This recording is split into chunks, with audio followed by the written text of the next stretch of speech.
الحمدللہ، اللہ تعالیٰ کا لاکھ لاکھ شکر ہے کہ مالک الملک نے اپنی یاد کی توفیق اور موقع عطا فرمایا۔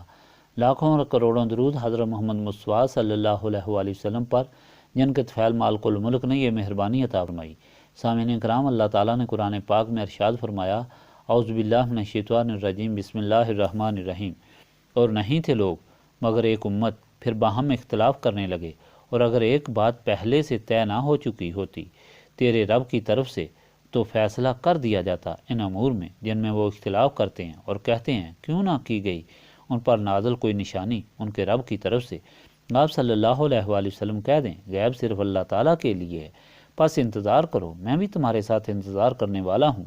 اور جب ہم لوگوں کو نوازتے ہیں اپنی مہربانی سے اس تکلیف کے بعد جو ان کو پہنچتی ہے، تو وہ فوراً مکر و فریب کرنے لگتے ہیں ہماری آیتوں سے۔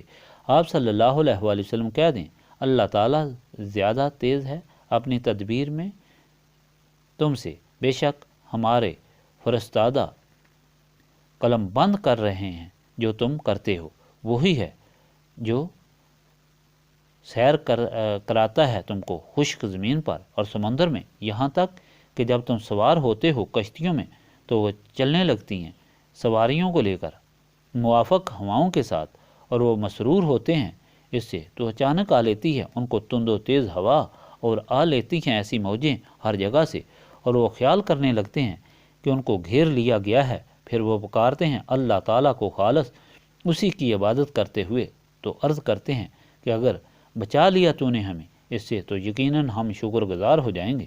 پھر جب بچا لیتا ہے وہ انہیں تو وہ سرکشی کرنے لگتے ہیں زمین میں ناحق۔ اے لوگو، تمہاری سرکشی کا وبال تم ہی پر پڑے گا، لطف اٹھا لو دنیا میں زندگی سے، پھر ہماری طرف ہی لوٹ کر آنا ہے، پھر تمہیں آگاہ کریں گے جو تم کرتے تھے۔ پچھلے فرمان الہی میں اللہ تعالیٰ نے فرمایا کہ تم ہی ایک قوم نہیں بلکہ تم سے پہلے بھی بہت قومیں گزری ہیں جن کے پاس اللہ تعالیٰ نے رسول بھیجے، ہدایت عطا فرمائی، مگر انہوں نے ظلم کیا اور اطاعت نہ کی تو اللہ تعالیٰ نے ان کو ہلاک کر دیا۔ پھر تم کو پیدا فرمایا تاکہ تمہارے اعمال دیکھے جائیں، اور اب جب تمہارے سامنے اللہ تعالیٰ کی ہدایت پڑھی جاتی ہے تو تم نہایت بیوقوفی کی بات کرتے ہو کہ اس قرآن کو بدل دیں یا اس میں جو بتوں کی توہین کی گئی ہے وہ ہٹا دیں۔ سن لو، یہ کتاب اللہ تعالیٰ کے رسول صلی اللہ علیہ وآلہ وسلم نے نہیں بنائی کہ تم رسول صلی اللہ علیہ وآلہ وسلم سے ایسا مطالبہ کرتے ہو، بلکہ یہ تو اللہ تعالیٰ کا کلام ہے جو لوح محفوظ میں موجود ہے، جس کی ایک زیر زبر نہیں بدل سکتی۔ تمہیں جو ہدایت سے آگاہ کیا گیا ہے اور قرآن بتایا گیا ہے، یہ اللہ تعالیٰ کی مرضی ہے۔ اللہ تعالیٰ کے رسول نے صلی اللہ علیہ وآلہ وسلم نے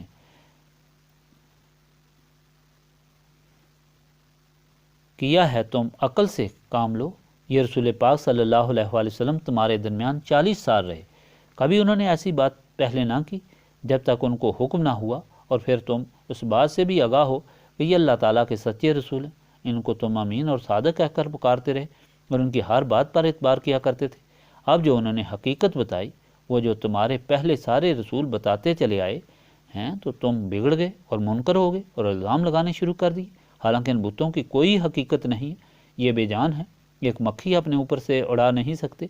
جب ابراہیم تمہارے دادا نے سارے بتوں کو توڑا اور سب سے بڑے کے ناک کان کاٹے تو وہ کچھ نہ کر سکے، لہذا یہ بت اب تمہاری سفارش یا مدد کس طرح کریں گے؟ یہ شیطانی دھوکہ اور وسوسہ ہے اللہ تعالیٰ کے ساتھ ان بتوں کو جو تم شریک ٹھہراتے ہو۔ اللہ تعالیٰ ان سے پاک اور بلند ہے۔ تمہاری بے سمجھی اور بے عقلی صرف اس لیے ہے کہ تم نے نسبت رسولی صلی اللہ علیہ وآلہ وسلم اختیار نہیں کی، جس کی وجہ سے شیطان نے تمہارے سینوں پر ظلمت اور سیاہی پھیلا دی ہے۔ اب صرف اور صرف ہدایت کو وہی سمجھ سکے گا جس نے نسبت رسولی صلی اللہ علیہ وآلہ وسلم سے اپنے سینوں کو صاف اور منور کر دیا ہوگا۔ آج کا فرمان بھی ان لوگوں کی حقیقت کے متعلق ہے کہ یہ شرک، کفر اور تفرقہ شروع سے نہیں تھا۔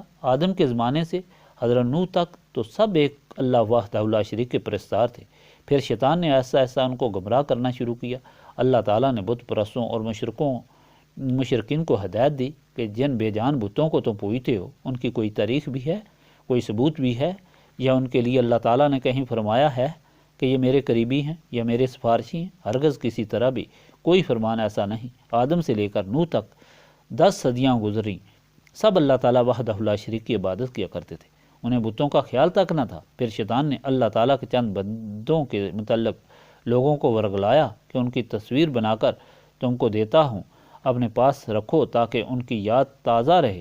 پھر کچھ مدت گزرنے کے بعد انہی تصویروں کے متعلق ان لوگوں کی اولاد کو گمراہ کیا کہ یہ اللہ تعالیٰ کے بہت پیارے اور قریبی ہیں، ان کی عبادت کرو، یہ اللہ تعالیٰ کے پاس تمہاری سفارش کریں گے۔ اس طرح بت پرستی شروع ہوئی۔ اللہ تعالیٰ نے نوح کو ان کی اصلاح کے لیے بھیجا۔ جب لوگوں نے نہ مانا اور نوح کو اذیتیں دیں تو سب لوگ طوفان نوح میں غرق ہوئے۔ پھر نوح کے بیٹے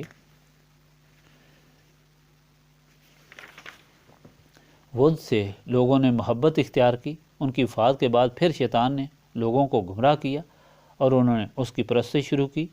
پھر شیطان اسی طرح لوگوں کو غرق اور گمراہ کرتا رہا، بت پرستی کی ترغیب دیتا رہا۔ اللہ تعالیٰ اپنے رسولوں کو بھیجتا رہا جو یہ تعلیم دیتے رہے کہ ان اللہ ربی و ربکم فاعبدوہ ھذا صراط مستقیم، بے شک اللہ تعالیٰ میرا بھی رب ہے اور تمہارا بھی رب ہے، بس اس کی بندگی کرو، یہی سیدھا راستہ ہے۔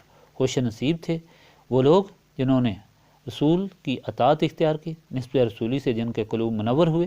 ان پر شیطان تسلط نہ جما سکا، مگر جن لوگوں نے نسبت رسولی صلی اللہ علیہ وآلہ وسلم سے اپنے قلوب منور نہ کیے، شیطان نے ان کے قلوب پر قبضہ کر کے سیاہ کر دیا اور گمراہ کر دیا، یہاں تک کہ ایک شخص عمرو بن لہمی مکہ معظمہ سے شام تجارت کے سلسلے میں گیا تو وہاں اس نے بت پرستی دیکھی۔ پھر اس نے ایک بت ہیکل نام کا لے کر آ گیا اور اس بت پرستی کا رواج مکہ معظمہ میں ڈال دیا۔ لوگ گمراہ یہاں تک ہوئے کہ 360 بت کعبہ شریف کے اندر رکھ دیے اور ان کی عبادت شروع کر دی۔ پھر ہر چیز کا الگ خدا بنایا۔ جب حضور پاک صلی اللہ علیہ وآلہ وسلم اللہ تعالیٰ کے آخری رسول صلی اللہ علیہ وآلہ وسلم تشریف لائے اور قرآن پاک لائے تو اس میں اللہ تعالیٰ نے ہدایت دی کہ ظالموں، اتنا تو سوچو کہ جب تم مصیبت میں مبتلا ہوتے ہو تو کیا یہ بت تمہاری مدد کرتے ہیں؟ اس وقت تم صرف اللہ تعالیٰ ہی کو پکارتے ہو، اور جو ہی مصیبت دور ہوتی ہے پھر بت پرستی شروع کر دیتے ہو۔ اللہ تعالیٰ نے تم کو بنایا، تمہارے لیے زمین و آسمان اور ان میں جو کچھ ہے اسی نے بنایا۔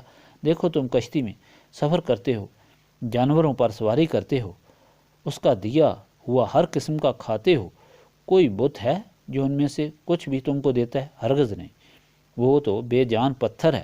فوراً اللہ تعالیٰ کے رسول صلی اللہ علیہ وآلہ وسلم کی اطاعت اختیار کرو، نسبت رسولی صلی اللہ علیہ وآلہ وسلم سے اپنے دلوں کو روشن کرو تاکہ شیطان سے بچ سکو۔ اگر نہ کرو گے تو تمہاری گمراہی سے اللہ تعالیٰ اور اس کے رسول صلی اللہ علیہ وآلہ وسلم کا کوئی نقصان نہیں، خود ذلیل ہوگے۔ تھوڑے عرصے کے لیے فائدہ اٹھا لو، پھر ہمارے پاس ہی لوٹو گے تو جہنم تمہارا ٹھکانہ ہوگا۔